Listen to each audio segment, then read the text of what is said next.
A missile strike has been launched at the command post of the 810th Brigade of the Russian Armed Forces in the city of Lvov in Russia's border Kursk region, local telegram channels reported. As a result of the strike by the HIMARS multiple launch rocket system, an explosion and fire occurred at the command post located in the building of the local sugar factory. Nearby passenger cars also caught fire and were destroyed. The nearby residential buildings were reportedly damaged as a result of the strike. Although the number of casualties has not been reported, it is believed that there were fatalities. Local telegram channels noted that the outcome of the incident was catastrophic. Meanwhile, Russian media reported that Ukrainian prisoners of war were being held in the building that became the target of HIMARS. Ukraine has not commented on this information.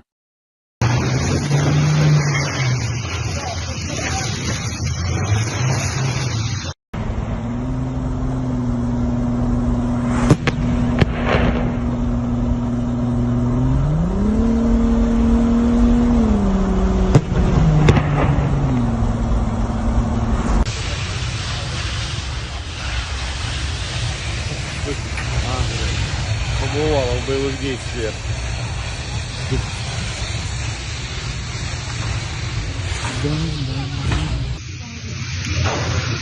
Вот что осталось от нашего дома 25 декабря 2024 года. Пятиэтажка, Горлолетница, дом 39.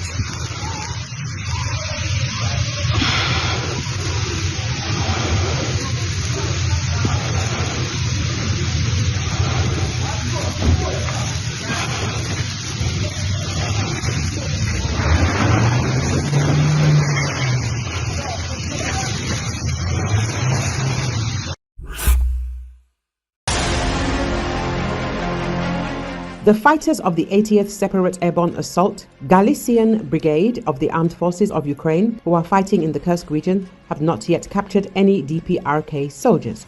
Senior officer of the Communications Department, Petra Gaidaschuk, spoke about this on the air of the telethon. According to him, units whose combat tactics differ from others are appearing in the brigade's area of responsibility, but they cannot yet confirm that they are specifically Koreans. These servicemen simply were not captured by us, and there are no documents that would indicate that these are servicemen from North Korea. At the same time, he said that several servicemen from one of the Russian motorized rifle brigades who were undergoing joint training with North Korean soldiers was recently captured. They saw Koreans, trained together with Koreans. At the point where the training took place, there were 830 servicemen from North Korea with them. They said that they were not confusing anything and that these were not some specific peoples from the Russian Federation who had an Asian appearance, Gaidaschuk emphasized.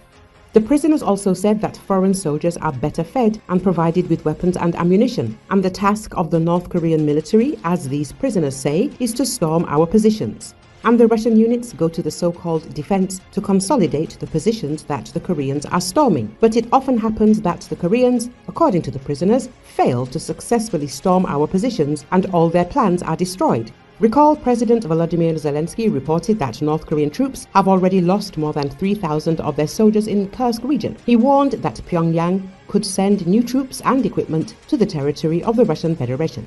Such information was also received from South Korean intelligence. It was noted that it could be about the supply of unmanned aerial vehicles.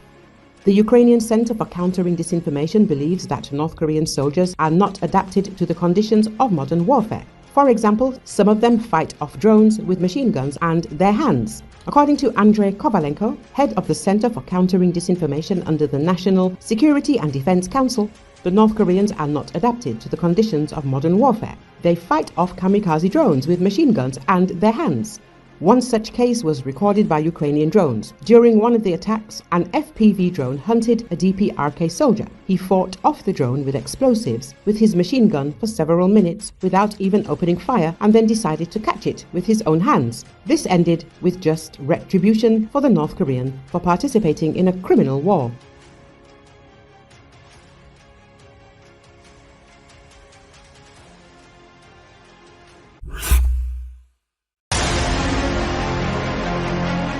Russia has lost a large number of air defense systems and is unable to protect all of its facilities. This opinion was expressed on Radio NV by Anatoly Krapchinsky, an aviation expert and deputy director of a company producing electronic warfare equipment. Russia could close 40% of its strategic facilities at the beginning of a full-scale invasion. With the deployment of a full-scale invasion, most air defense systems moved to Ukraine, where they are being actively destroyed. There, by the end of 2023 to 2024, about 5 S-400 systems were destroyed in the temporarily occupied Crimea alone. Additionally, we can say about more than 900 air defense systems that were destroyed during the entire time of the full-scale invasion. This indicates significant losses in countermeasure systems, said Krapchinsky.